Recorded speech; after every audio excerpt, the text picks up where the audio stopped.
बोलो राष्ट्र संत स्वामी सुधांशु महाराज जी की। आज इस मंच पर सबसे पहले तो मैं पूज्य स्वामी सुधांशु महाराज जी को प्रणाम करता हूं। राष्ट्र संत होने के नाते भी आपका जो योगदान है मैं उसको भी नमन करता हूं।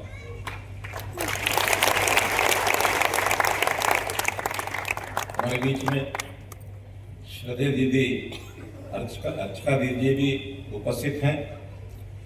श्रद्धेय रामेश्वरानंद महाराज जी, श्रद्धेय मुनिराम महाराज जी, डॉक्टर संजय महेश्वरी जी, मंच संचालक श्री नरेंद्र चांडक जी, चंदोक जी, मनोज शास्त्री जी, सौरभ गुप्ता जी, अन्य महानुभाव, उपस्थित सभी धर्म प्रेमी सज्जनों, भाइयों बहनों, आचार्य बंधुगण, पत्रकार छायाकर मित्रों, जब मैं स्वामी जी को राष्ट्र संत कहता हूं, पीछे जो एक भाव मेरा है वो प्रकट जरूर करना चाहूंगा। जब भी मैं आपसे मिला, आपने बाकी बातों की चर्चा कम की, लेकिन राष्ट्र प्रेम की बातें बहुत ज्यादा की।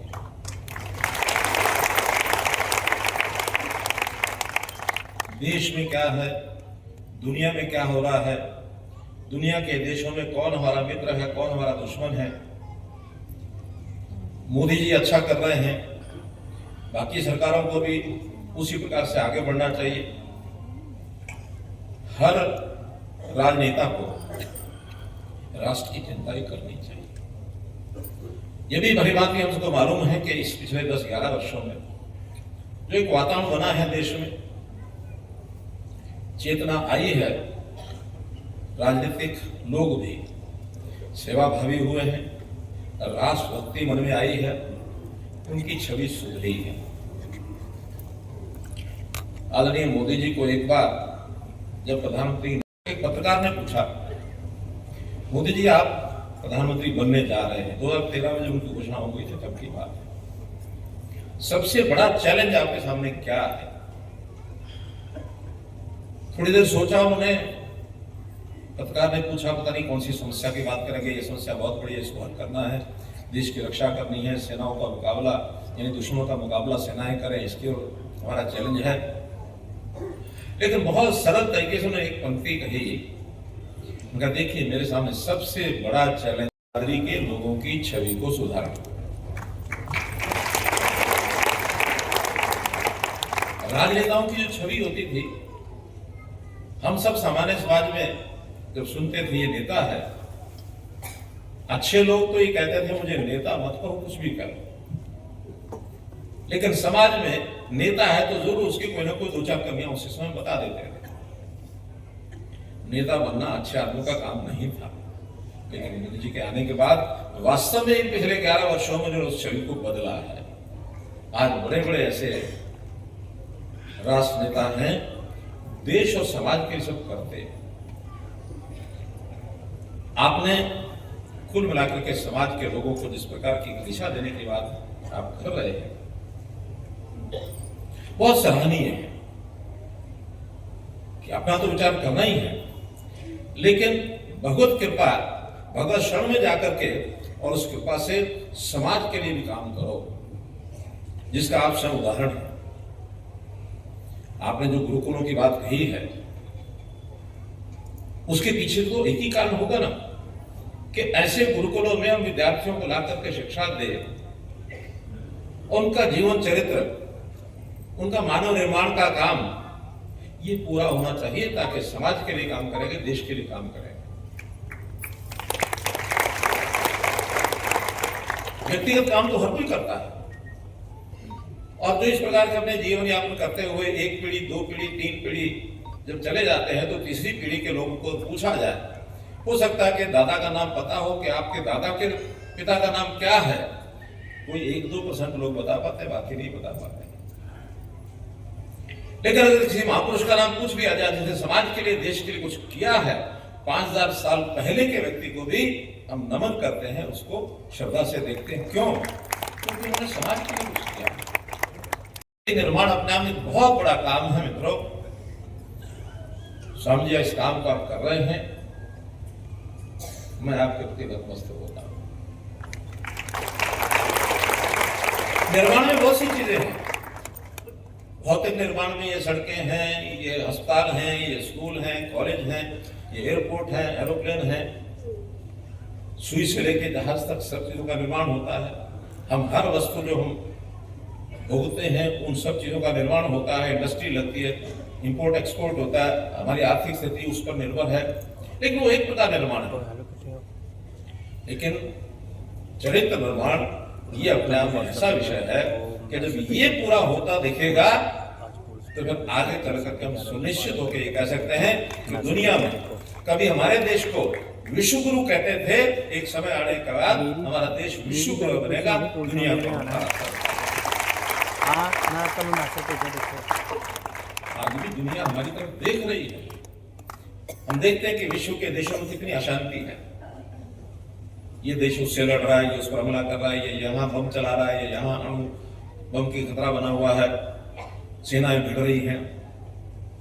एक दूसरे को नीचे दिखाने के लिए विश्व के आधे से ज्यादा देश आपस में भिड़ रहे हैं, लड़ रहे हैं।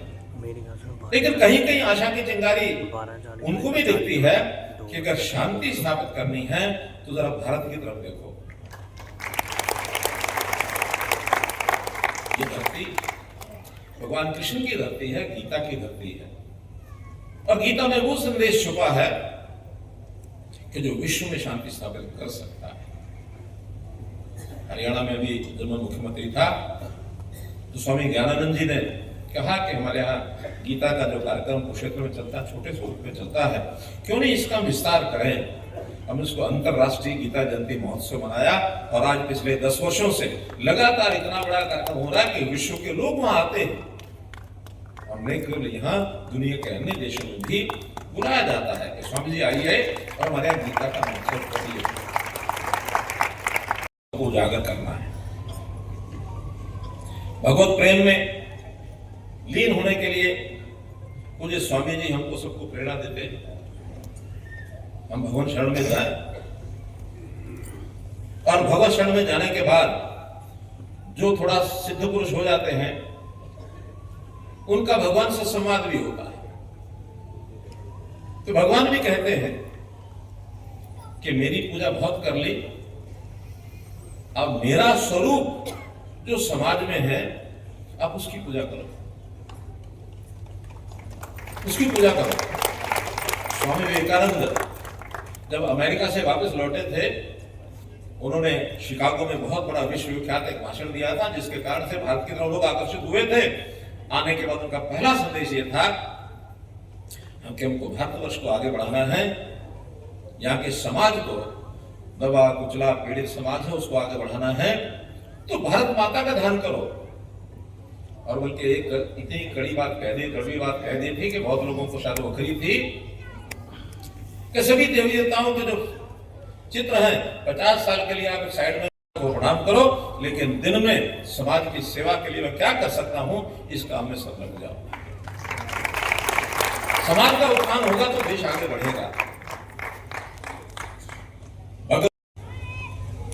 नर में नारायण सेवा, जो गरीब समाज है, पीड़ित है, दबला है, कुचला है, पिछड़ गया है, उसको समाज में आगे कैसे बढ़ाना है, उसकी सेवा करो तो मेरी सेवा हो जाएगी। नर सेवा, नारायण सेवा जो हमने कहा है उसी में से निकलता है। बहुत पीड़ित समाज में लोग हैं, इससे व्यवस्थागत कोई भी सिस्टम बनाए उसके अंदर लग जाए। और आगे बढ़ करके भगवान ये भी कहेंगे कि न केवल नर बल्कि प्रकृति को भी संजो कर रखो, प्रकृति को भी संभालो, इसको भी संभालो। पृथ्वी प्रकृति के 5 तत्व होते हैं, भूमि है, गगन है, वायु है, अग्नि है, नील है। इन 5 को भी संजो, इसका दोहन तो करना है, लेकिन शोषण नहीं करना। हम अति उपयोग चीजों का करेंगे तो प्रकृति का संतुलन बिगड़ जाएगा। तो भगवान जी कहते हैं मैं नाराज हो जाऊंगा। नर में मुझे देखो, प्रकृति में मुझे देखो। अगर पृथ्वी न हो यानी भूमि न हो तो अस्तित्व हमारा कायम रहेगा क्या? गगन न हो, ब्रह्मांड न हो, वायुमंडल न हो तो कहां से हम जीवन की कल्पना कर सकते हैं? ये सूर्य हमें नभ से मिलता है, गगन से। सूर्य की गर्मी, हम जीवित तभी हैं। उनके इर्द गिर्द आज भी हमने यज्ञ किया। आचार्य जी ने, स्वामी जी ने यही संदेश दिया कि थोड़ी देर बैठ करके अपने जीवन को शुद्ध कैसे करना है इसका यहां विचार करो। अग्नि को साक्षात मान करके मैं तो उससे बचा हुआ हूं, लेकिन ग्रस्त आदमी वो भी अग्नि के इर्द गिर्द 7 फेरे लगाते हैं।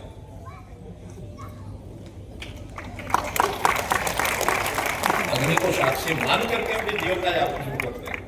मेरा जीवन सुखी हो, उसके इर्द गिर्द मंत्र बढ़ाए जाते हैं। और फिर एक विषय ऐसा है जिसका आभास हमको है कि नहीं है, जो व्यक्ति का शरीर निर्जीव हो जाता है तो किसको भेंट करते हैं? किसको भेंट करते हैं? अग्नि को करते हैं। कि शरीर में अगर मानो इस जीव में जब कभी जीव रहा होगा उसमें जो बुराइयां रही होंगी वो किसी अग्नि में भेंट हो जाए और ये आत्मा ये भगवान के चरणों में चली जाए।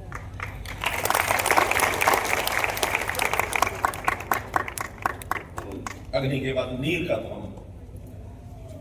किसी समय आपातकाल के अंदर और कुछ मिले ना मिले, नीर मिल जाए तो समस्याएं हल हो जाती है। मुझे बैठे बैठे खांसी आ रही थी। मैंने अपने सहायक को कहा, मैंने थोड़ा पानी गिलास का रख दो, अगर खांसी ज्यादा आ जाएगी तो पानी पी के माता ठीक कर लूंगा। इस नीर के बिना शरीर चल ही नहीं सकता। तो मैंने ये 5 चीजों को व्याख्या इसलिए की है। भगवान कहते हैं कि मैं प्रकृति के 5 तत्वों में हूं, 5 तत्व मेरे अंदर हैं। वो कैसे हैं 5 तत्व? भूमि से घर, गगन से घर, वायु से वर, आज से अग्नि और न से नीर। क्या बना?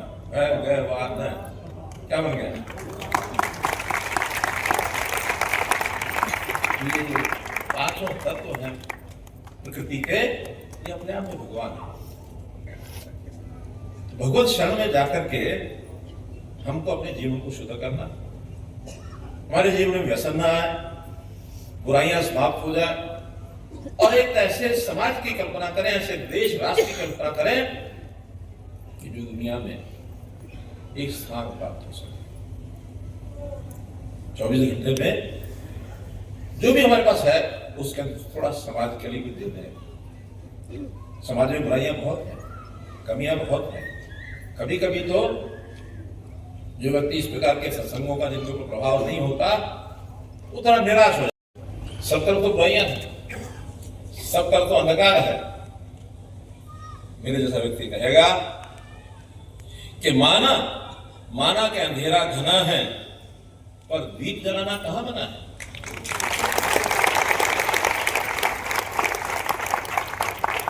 चलो जलाएं दीप वहां जहां अभी भी अंधेरा है। और निश्चित रूप से आप भाग्यशाली हैं कि आप स्वामी जी के चरणों में बैठ करके ठीक करते हैं। मैं स्वामी जी का बहुत बहुत आभारी हूँ कि आपने मुझे आज मौका दिया हमारे केंद्र के दर्शन करने का, आपको प्रणाम करने का। बहुत बहुत धन्यवाद।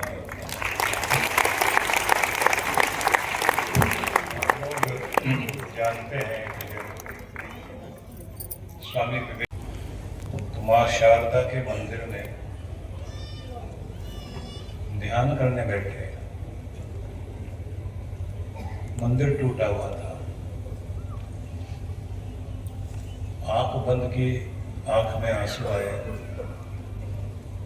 और उन्होंने कहा कि मां मैं तुम्हारा मंदिर बनवाऊंगा। ध्यान लग गया उनका। ध्यान में जगदम्बा के दर्शन हुए। और उन्होंने कहा कि ये मंदिर नहीं, मेरा मंदिर बनाना है,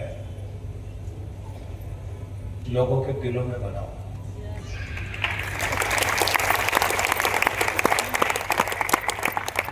और वहां से वो प्रेरणा लेकर चले कि मेरा भारत ही मेरा मंदिर है, मेरे भारत का प्रत्येक व्यक्ति मेरा अपना है और प्रत्येक व्यक्ति के अंदर शक्ति मां का मंदिर बनना चाहिए। इसलिए उन्होंने कहा कि भले ही निर्बल भारत को बलवान बनाया और कहा कि अगर तुम सारा दिन अपनी दास्ता निर्बलता का रोना रोते रहोगे, कभी शक्तिवान नहीं हो सकते। बलम उपासना, बलम उपासना, बलम उपासना, बल की उपासना करो। सच बात तो यह है कि प्रेरक लोग जब होते हैं उनका प्रभाव होता है कि समाज जागृत होता है। इसलिए जो नरेंद्र भाई मोदी जी का एक उदाहरण हमारे मंत्री जी ने दिया, बहुत मार्मिक है, जिसमें उन्होंने कहा कि मैं चाहता हूं कि मेरी बिरादरी, मतलब नेताओं की बिरादरी, इसकी जो छवि है वो छवि ऐसी हो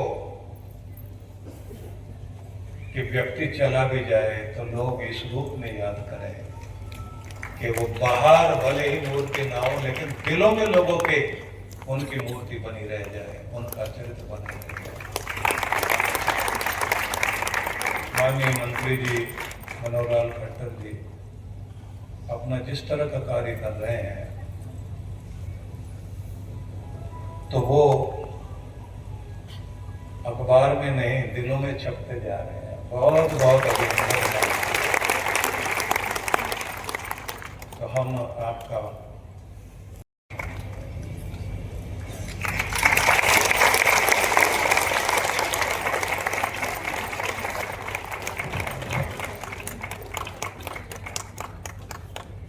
इस सत्र में जैसा कि आप सभी जानते हैं हरियाणा के वर्तमान मुख्यमंत्री माननीय नायब सिंह सैनी जी आए थे और आज पूर्व मुख्यमंत्री और वर्तमान समय में कैबिनेट मंत्री केंद्रीय मंत्री हैं श्री मनोहर लाल खट्टर जी आप आए। पूज्य श्री के पावन सानिध्य में आयोजित इस सनातन संस्कृति जागरण महोत्सव में भाग लेने के लिए आपके प्रति बहुत बहुत आभार। और हम सभी अब निवेदन करते हैं श्रद्धेय डॉक्टर अर्चिका दीदी जी से, लेकिन ये बताते हुए कि जैसे ही ये सत्संग समाप्त होगा उसके तुरंत बाद मंत्र दीक्षा का कार्यक्रम यानी गुरु से नामदान लेने का कार्यक्रम होगा। अभी भी कुछ लोग आ रहे हैं, पूछ रहे हैं कि हमें क्या जानकारी चाहिए। मैं जानकारी देना चाहूंगा, बाहर विश्व जागृति मिशन के स्टॉल पर जीसी जोशी जी से संपर्क करें। एक फॉर्म आपको मिलेगा, उस फॉर्म को भर के आप जमा करेंगे, उसके बाद एक स्लिप मिलेगी आपको, उसे ले करके ही आप अंदर इस पांडाल के बनाए गए घेरे में यानी कि इनक्लोजर में प्रवेश करेंगे। इसलिए मंत्र दीक्षा होगी और उसके बाद कार्यक्रम विश्राम की तरफ जाएगा आज का। और अभी निवेदन श्रद्धेय डॉक्टर अर्चिका दीदी जी से।